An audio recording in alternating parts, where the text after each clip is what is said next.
Hi guys, welcome to this Money Control live stream. You're watching Morning Trade with me, Nandita Khemka. It's a Friday morning and we are, knocking at a long weekend. But of course, the global cues are fairly sparse given the fact that, we had Wall Street shut overnight on the back of Thanksgiving. But Asian markets fairly mixed this morning and GIFT Nifty is, of course, hinting at a muted start for the Indian market. By the way, we are poised for a fourth weekly decline. Fourth weekly gain, I beg your pardon. And going forward, we will be discussing what the setup looks like for the market with a big market voice as well. But we'll be discussing all the stocks in focus. We'll be taking up all your stock-related queries with our technical expert on the show. So if you have any queries, as usual, send them in to us on our YouTube feed and we'll try and take them up. But before we go any further, let's take a look at the top headlines at this hour. Asian markets are largely mixed in the absence of cues from Wall Street. Japan outperforms following October inflation data, which came in at slightly higher than expected at somewhere around 3.3%. The GIFT Nifty, however, is hinting at a flat start for the Indian market. Crude heads for a weekly decline. OPEC Plus postpones a ministerial meeting, stoking views that the producers may cut output less than earlier anticipated. Among stocks in focus, Indian hotels will be in focus as personal data of nearly 1.5 million customers of Taj Group of Hotels is likely to have been compromised after a data breach. The company confirms the breach and says that the data is not sensitive and relevant authorities have been notified. All the other stocks in news will also be in focus, the likes of TCS, APAR Industries, Axis Bank. We will be talking about all those stocks on the show. And Qatar's foreign ministry announces a temporary ceasefire between Israel and Hamas starting today. The first group of 13 hostages will be released at 4 p.m. today. Well, let me first bring on board our technical expert for today. Joining me is Raja Venkatraman, who's the co-founder of Neo. Great to have you on the show, Raja. Just about managing to hold out that 19,800 mark. Yesterday was the weekly expiry. We came off from the day's highs, but managed to defend that crucial level. Going forward, cues are fairly muted today. So, how would you approach the Nifty in today's session? And Nifty Bank, the crucial level of 43,500 has been maintained as of now.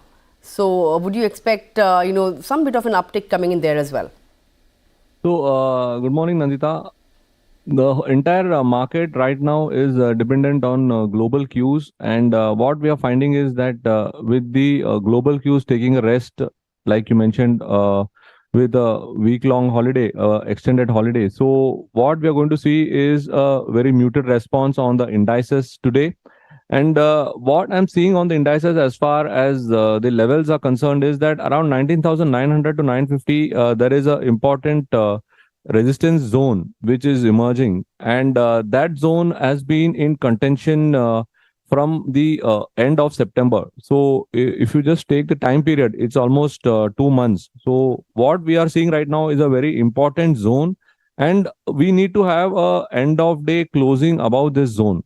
Until then, you are continuing to have some hesitation here, and like you rightly said, Bank Nifty is not supporting the cause. While the result season have been mixed, there are a lot of stock-specific action that are emerging. And compared to the large caps, the mid caps and the small caps are doing far better. There are sector-specific action which are emerging. So overall, the sentiment remains bullish. But then as far as the indices are concerned, it still needs some more room to head higher. Now, talking about these are the higher levels. And from the OI data, what I can observe is that at the lower levels, 19,400 seems to be the far downside which we can see at the moment. Immediate support zone which needs to break down for some amount of bearishness to set in is around 19,700. So until 19,700 is held, it's going to be a buy on dip, sell on rally. The worst case scenario, the next set of supports after 19,700 is 19,400. So if 19,700 breaks, only then you will see a fall. Otherwise, continue to look towards the upside. Based on my time cycle studies, I feel that the next week, the expiry for November series is going to be on the positive side.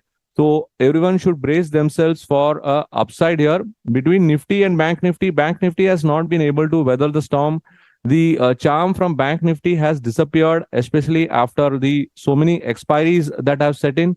So what we are observing is that Nifty has once again retained a more interest amongst the FNO participants, and we will see a more positive traction in the indices space in Nifty. So those who are index players should look at Nifty to the upside in the coming week. All right, brace for more upside. That's the call coming in from Raja. But hold that thought, Raja. We'll come back and talk about specific stocks. But let me also, introduce the big market voice for today on the show. Joining me is, market expert Ajay Bagga. Ajay, great to have you on the show as usual. I want to ask you, last time when we spoke, of course, the Fed's, whole narrative was higher for longer. And it continues to be so, given the fact that we had the, minutes of the last meeting released earlier this week. But markets were anticipating an early rate cut by the Fed, in light of the inflation data that had come out, from the US for the month, right? Would you expect that, the Fed could actually look at an early pivot, or do you think it's too premature to expect the Fed to, look at a rate cut at the current juncture? Yeah, I think it would be too premature. But what are the Fed futures markets showing, Nandita? That is very clear. Markets are factoring in a rate cut by June, and nearly 5 rate cuts of 25 basis points to have taken place by next December. That's what the Fed futures are pointing to. Overall, if you see the economic growth in the US has surprised on the upside. Quarter 3 was very strong with 4% plus year-on-year growth. Quarter 4, the Atlanta Fed GDP now forecast is running at about 2 to 2.1%. So ending strongly. The Black Friday sales have started. Let's see how the US consumer holds up for the next 4 or 5 weeks. That will determine a lot in terms of the sentiment. But one thing we have to be cautious about, this US growth has come in the backdrop of the US fiscal deficit being nearly doubled in the Biden 3 years. So running a fiscal deficit of nearly $2 trillion and not getting economic growth, that would have pointed to a lot of trouble. The big reason interest rates in the US went from 0 to 5%, and we didn't get an economic recession, is this fiscal deficit spending. The US fiscal deficit is running at 6% plus, and that's huge for a developed market economy. Same for the Europeans, if you see, despite big fiscal deficits, they are not able to grow. And that's pointing to underlying issues. And what the market is factoring in is that as the Democrats get constrained in terms of how much they are able to spend, and the fiscal deficit it does not rise from here, you could see some soft landing in the US economy. And on the back of that, you're factoring in a June rate cut in the US. India's rate cut also gets postponed in consonance with this. We can't be cutting rates when the US is holding rates steady. So I think instead of April, we'll look at a June-July move by the RBI as well, not earlier. So from the rate cycle side, I don't see much more positivity for the markets. The positivity of a pause, an extended pause, has got baked in. But the market should go up from here through February, and then some volatility in India will come in based on the national elections being announced. Yeah, so of course the next big trigger would be the national elections. Of course, we also have the state election results on the 3rd of December. Perhaps that could also be a decider as to which way the markets would be heading from here. But I also want to get in your thoughts on the entire crackdown on the personal on the growth in personal loans, right? RBI has increased risk weights when it comes to personal loans, and in fact the government has also urged banks and NBFCs to conduct stress tests, right?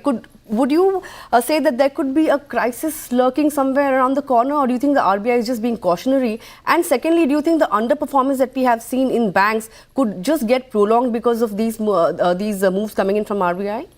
Yeah, the second question is easier to answer. Yes, I think it will get prolonged. Margins will compress, Nandita, because cost of funds are going up. And in fact, the NBFCs will see a pretty steep hike in cost of funds, because RBI is very clear that banks, please dissociate yourself from very major exposures in funding NBFCs. That's not your job. Your job should be putting money in the broader economy rather than funding other funders.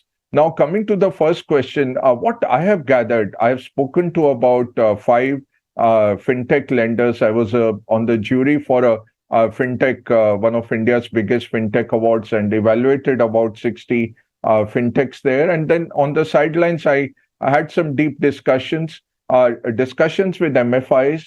The monsoon deficiency is now translating into higher, NPAs on the MFI side already in a few key agriculture-dependent states. That is already showing up. That will increase. The NBFCs in the less than 50,000 ticket size, we are seeing a spike in the NPAs, Nandita. So I think RBI is acting on a lot of these lead indicators where rural demand has been softish. Rural incomes have been constrained by a monsoon, which was not that great. The government efforts are helping with a welfare safety net, but to create rural income and to service those unsecured loans, you need much more spending to come back in the economy. So I think RBI is spot on.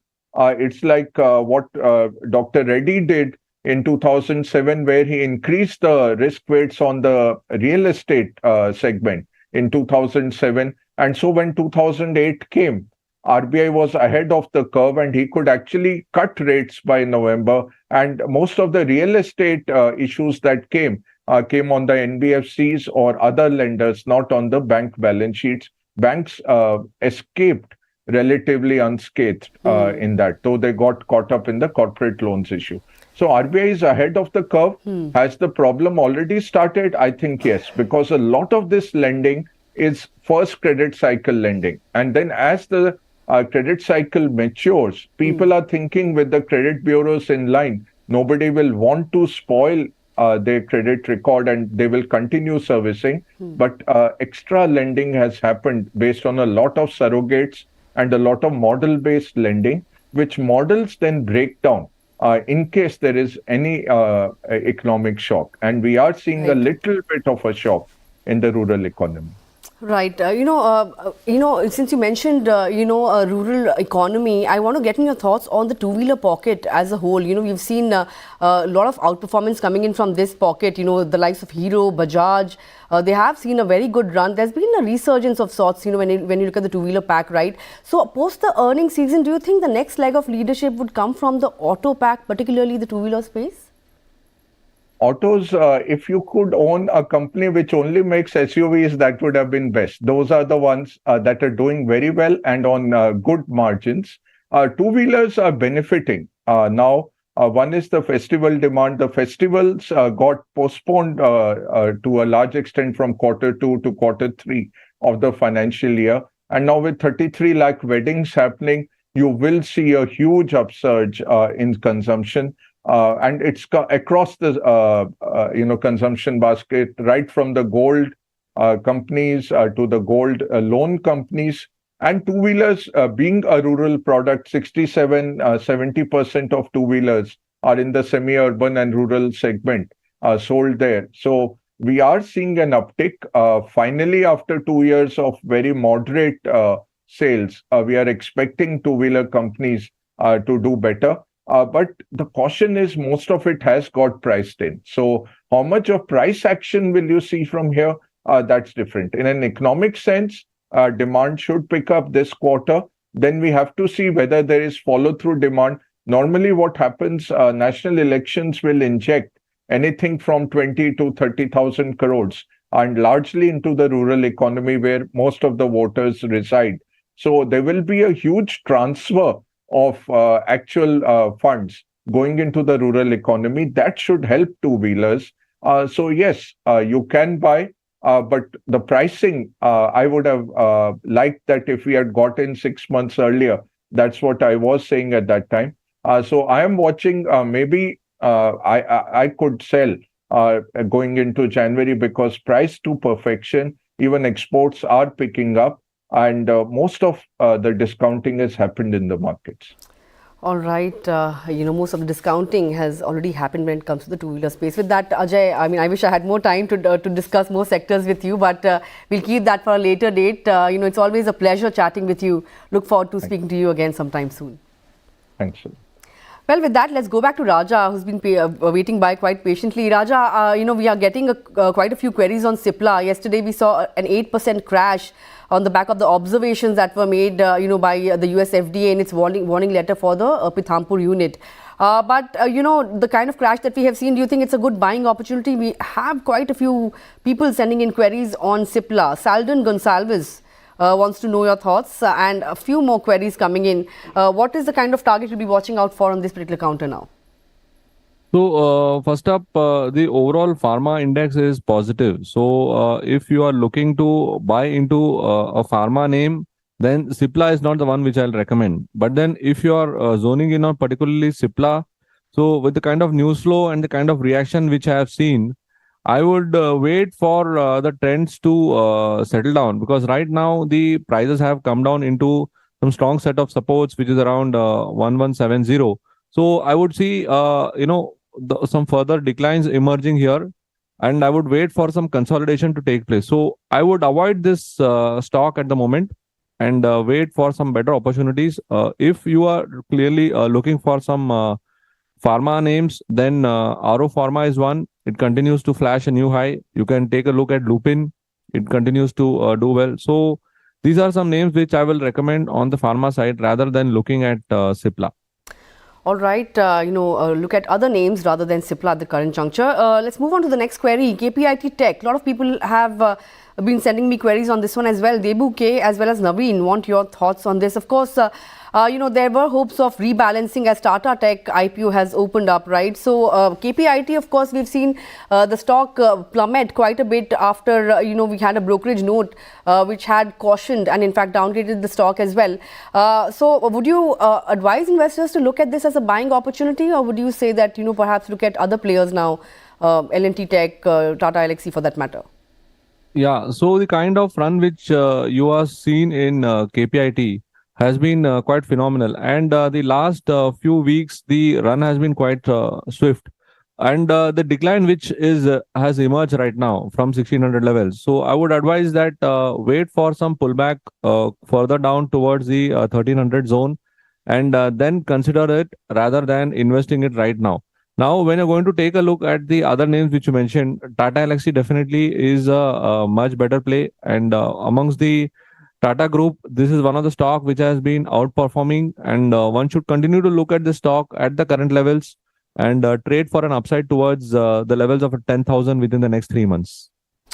All right, Tata Elxsi, a better play vis-a-vis a KPIT Tech. Hope that answers your query. But before I take up the next query, I want to get your thoughts on Axis Bank. We have quite a few brokerage notes coming in this morning, all of them positive. In fact, most brokerages are of the view that the RBI's move of increasing risk weights, this bank would be the least impacted by that. And, a lot of overweight calls and, higher target prices. And this particular counter has managed to outperform its other peers as well, if you look at it on a YTD basis as well. So, thoughts on Axis Bank? Any kind of, level that you'll be watching out for there? Yeah, so the kind of the stock has managed to hold on and from the re-ratings which has emerged from all the big brokerage houses, they are clearly having an upside of almost 200 points from here, which clearly says that the kind of optimism which they are showing in the bank's operation, along combining it with the price action, clearly suggests that we can look towards some more upside. It is been also outperforming the other banks as well, if you do a comparative study. So overall, I feel that Axis Bank is a good bet. You can continue to play for an upside. You can treat it as an investment bet or a trading bet, and the targets which they are quoting is very much possible. That is towards 1200. All right, targets of 1200 possible on Axis Bank. We have a query coming in on UPL from Siddharth Jain. Wants to know your thoughts on this one. Of course, UPL has been in a steady downtrend, but there are spurts, when the stock tries to make a comeback, but then again slips in the red. So any kind of recovery has not been sustained when it comes to a UPL. So any thoughts here? How should one approach this stock? So what I've observed is that the entire chemical specialty chemical sector has been moving in fits and jerks, and especially UPL has never been able to give a favorable return to one who is buying. It definitely gives favorable return to one who is willing to go short. So it is more of a trader's bet. So if you are looking to trade either on an intraday or do a FNO position and trade it on a multi-day on the downside, it would be a better bet than trading it on the long side. All right, that's the view then coming in on a UPL. But we had a query from Hemant Kumar on Voltas. He's been holding it since 1 year, 2 months, but he wants to know if he should, book losses at the current juncture because he's in need of some bit of, block money. So would you advise him to book losses or partial losses, or would you say that, perhaps stick to it at the current juncture? Yeah. So I do not know at what rate he has purchased, but then if I take a look at Voltas and if I see the entire year's performance, the stock has generally moved in a sideways drift. So there is no cause to exit here. But then if one needs some additional funds for whatever be the reason, then it's a personal choice which I cannot comment. Otherwise, there is no call to exit Voltas at the moment because it is in a sideways phase. All right, that's the view on Voltas. Hope that answers your query. The next query is coming in from Priya, wants to understand your thoughts on Siemens. There has been a tax demand of 24 crore rupees on this particular stock. So do you think there will be a sentimentally negative impact on the stock? See, from the kind of momentum which we are seeing right now, the stock continues to hold out. So I don't think that there could be any impact. So one should continue to hold on to the stock. All right, if you have positions, continue to hold on. That's the call. Indian hotels, of course, there are, reports of data breach and of course the company has taken cognizance of that and has maintained that the data, is not really sensitive in nature. But here as well, would you expect a sentimental impact and perhaps any kind of levels to watch out for on the downside? What I've observed is that this kind of news flow was very new few years ago, but now people have realized that these kind of news flows are not too detrimental to the overall impact. And from the kind of compared a hotel compared to a banking, where a data breach would be more significant compared to a hotel, it's much less damaging. So I don't think that this news will have that much of an impact. Okay. So one should continue to look for positive traction. The price are setting up well, and if it is able to cross 425, we can expect a target of 440 within the next 2 to 3 weeks. All right, that's the view. Next query on BSE from Virendra Madan.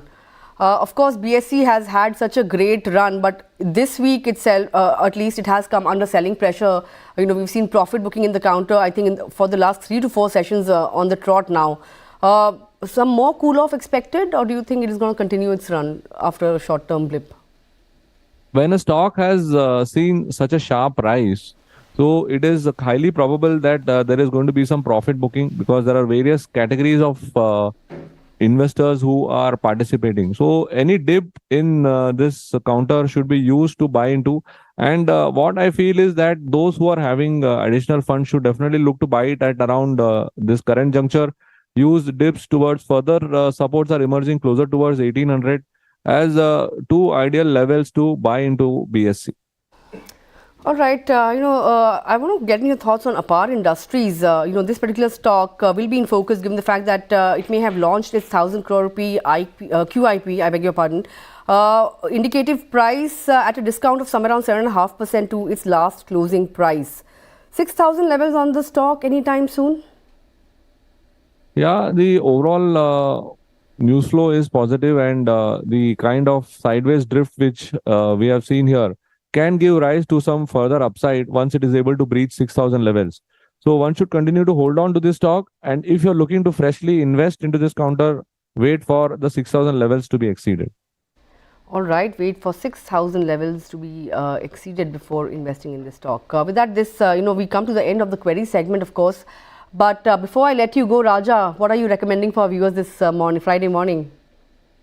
Yeah, so I have a long trade in Cummins at around the current levels with a stop at 1860 for an upside towards 1895, 1910. And I have a buy in Emphasis at around 2360 with a stop at 2325 for an upside towards 2400, 2425. All right, Cummins and Emphasis, two recommendations coming in from Raja this Friday morning. With that, Raja, thanks a lot for taking out time and joining in and sharing your thoughts with us this morning. But with that, we've come to the end of this edition of Morning Trade. Of course, it's a long holiday, a long weekend rather, that we are looking at. Wish you a very happy trading session and a very happy long weekend as well. I'm out of the studio, but you don't go anywhere because coming up next is Opening Bell.